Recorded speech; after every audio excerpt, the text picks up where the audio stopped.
Hey, well, okay, so we're back. This is video 3, I hope. And what we're going to do is we're going to create a release and we're going to publish our website.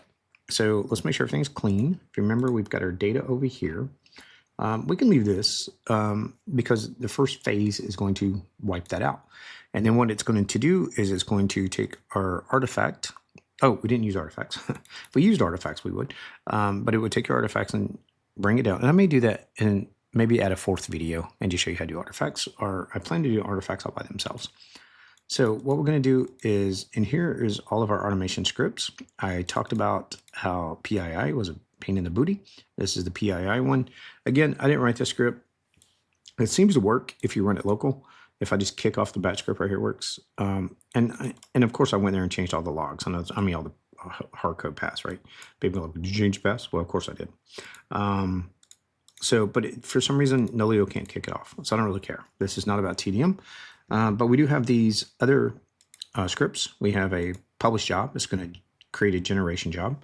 And the truth is you'd probably rename that. But these are scripts that I wrote. So they're not too rocket science. But if you want to know how they work, just ask me. And then what we're going to do is we're going to set up our project. Our project is going to set up a folder. It's going to set up the environment. For it, it's going to download the required libraries, if you will, for Python. And then it's going to deploy it and run it and also copy this into its place. This can be deleted. What I was going to do is keep a track of all the job IDs, but you'd have to put your weight in there and also inside the batch script or create a new batch script. And I'm not going to do that. It's easy to do with curl, which we are using because I did have an issue with the barrier token with the REST call inside Nolio. Now I'm sure if you open up a ticket, they can answer it right away, but we're not going to do that. Now, as you can see, I could say clicked artifact and it would do it. But what we're going to do is do this properly. So I'm going to go in here and I'm going to create a release template. So new. This is going to be deploy video template category. So to me, it's important. I don't need to put the word video in there. So to me, again, because I do training or I'm doing videos or whatever, I like to put the word of the topic of what we're in. That way it's easy to track it. And it's also easier to see it in logs. Now, best practice, you probably wouldn't do that. So now next step is we need to create this is our template category. We need to create a template. Okay. So we'll just call it deployment template. Really bad naming convention. Don't follow me on that process. Now here's where we add our steps. So I'm going to add a step, and this is going to be our pre-work step. And we're going to put this in our initialize phase. We have pre-plan and pre-deployment. I'm going to put it in pre-deployment. Okay. Pre-plan does a lot, especially like that's where it goes and gets the artifacts and things like that. But we're going to do it before we deploy after that phase. And this one's going to be our pre-work process. Okay, save. And then we're going to add our main in here. So we'll just call this one main, main, right? And it is part of our main. So it's our main process. And this is our deployment step. Now we could do a post-deployment where you're wiping out the database, sending emails or whatever. But here, what I want to do is, since this is our deployment step, I just drag it over, initialize, and I want to drag this one over into that section right there. These are 2 separate sections. Okay, and notice this says use to add an artifact package to your deployment. That's why you don't want to do it in the pre-plan. Okay, and you can also create variables. One of the variables or parameters is an R for release, and you can set those up here. So that way, maybe I want the release ID, maybe I want the release version for logging or tracking or whatever. So now we're going to do a create deployment plan, but there's one step I always forget, and I'm glad it always reminds me, is you got to create a deployment project. Now, I always forget that because we already created a project, but that was a global project. This is a deployment project. So let's go create a deployment project.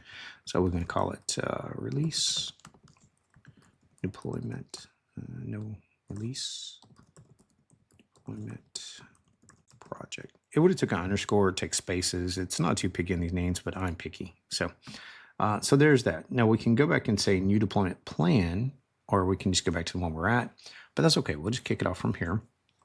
We'll say deploy plan 1, build number 1 is a major, minor, or emergency. These are kind of imported, but more virtually imported.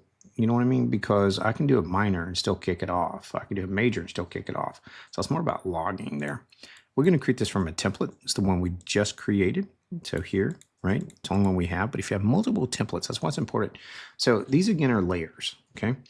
Kind of like Shrek and an onion, right? They're layers. So category, I can have multiple categories that have multiple templates. Maybe I have a template for QA. Maybe I have a template for production. Maybe I have one for just the database, right?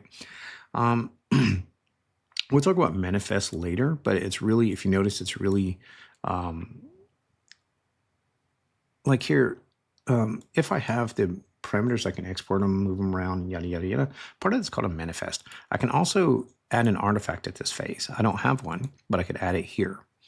And then create deployment. Of course, we're going to execute pre-step right away. We don't really need to. We could say go ahead and go to post, but we'll do pre because we don't have any artifacts. And then we're going to say deploy. I'm sorry, which environment? So we just say save. And now you get this screen again, but this is a good verification. It's our pre-work. We could add a package here. So if you had a project, we're going to do it again, but when you add a project, you don't get the other screen that we saw. That was only on the project screen. This is the main screen you get. And that's our deployment. So now we're just going to deploy this. Okay, deploy this one. There we go. Perfect naming convention. Make sure environment's correct. Assign all servers environment. So in other words, make sure we have all of our agents correctly. And then just say go. And then we wait. So it's running the pre-phase, right? The pre-deployment. That's going to wipe out our database and redo it. Okay, so done. And now it's going to go into our deployment. And in here, I should expect a wait. See, wait for user input. Well, I don't know if the database is done or not. So let's just run it a couple of times. And it probably would have helped if I did test data, right? Is it this one? Yep. All right, so let's log in real quick. See where we are. And that's why I put that pause in there. And that's a good pause to have.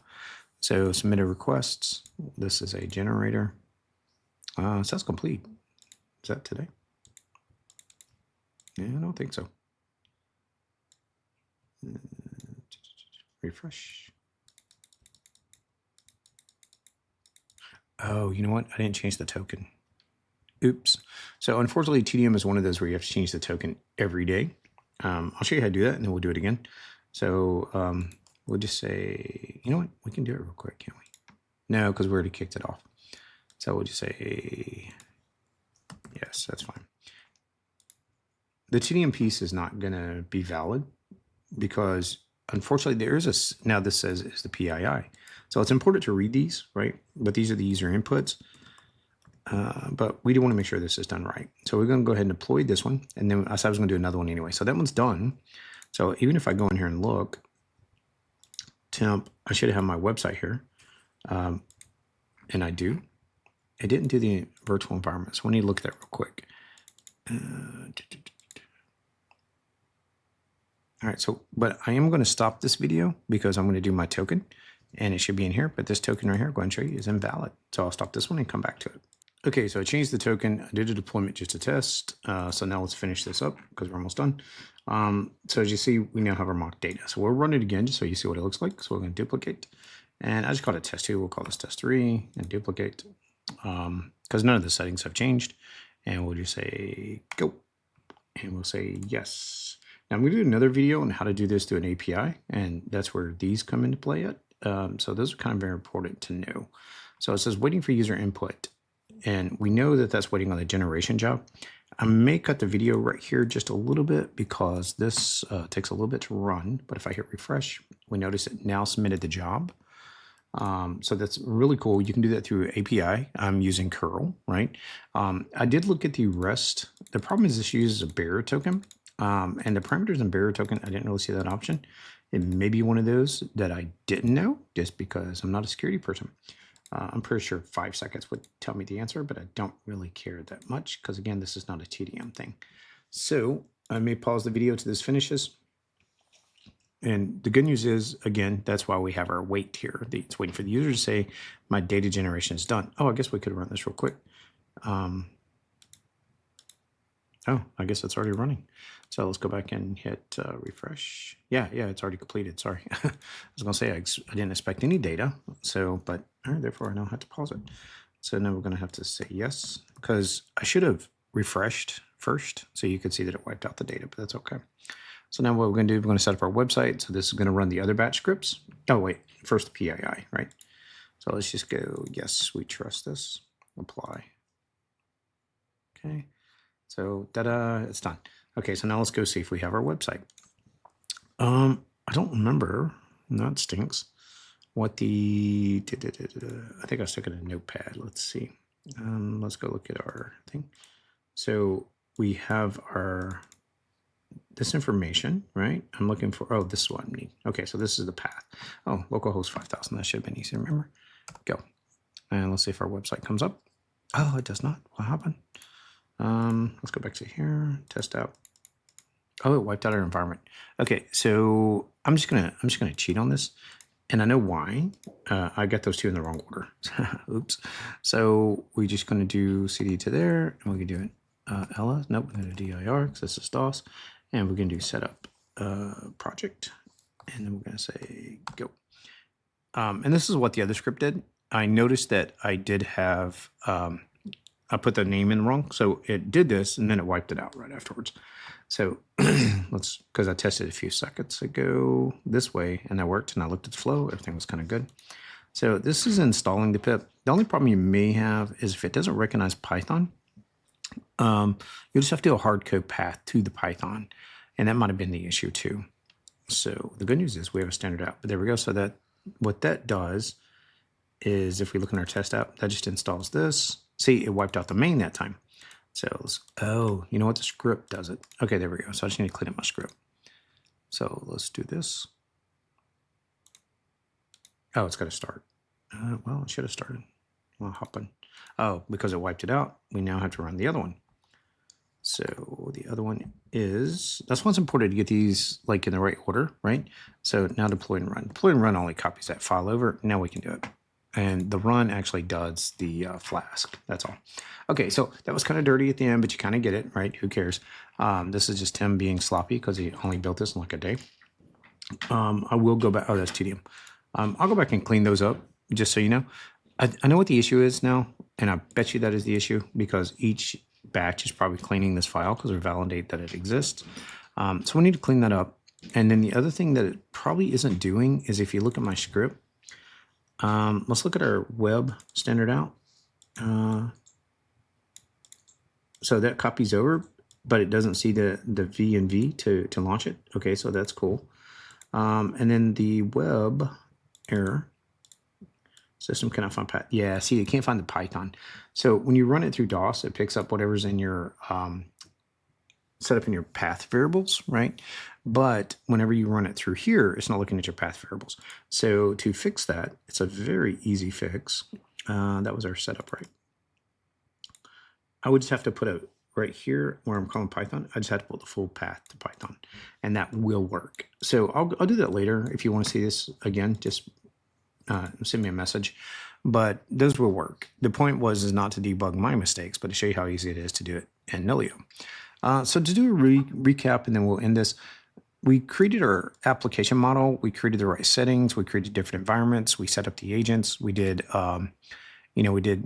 environment variables to see how they work. The one thing we didn't do is artifacts, mainly because I want to do that video separate, and I may still use this same project to do that with, so you can be a continuation from here. Then we went to our process design. We did best practices. We got most of this working. I ran into a problem with the PII one, but who cares? That's TDM. And then we'll go in here and we did 2 separate processes. All right, so that's it. So I hope this was kind of helpful. And again, I'm gonna split it up into at least 3 videos, maybe 4, just so that way if you follow one, you don't have to continue. You can come back and do the other one later. All right, hope this was helpful.